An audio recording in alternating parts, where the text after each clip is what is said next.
Hey everybody, welcome to Top Notch Renovation Update 173.3-A and B. This is a two-parter.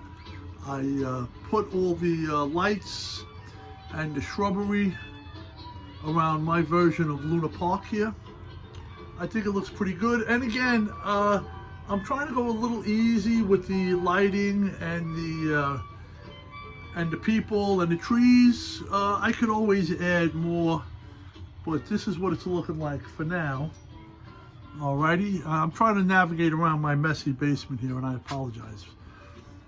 So let me know what you guys all think. And part two, we're going to step away from our little version of Luna Park here, and we're going to go over to part two. And if you remember from the video that I posted earlier, I forget what part number that was, but all of the lighting in the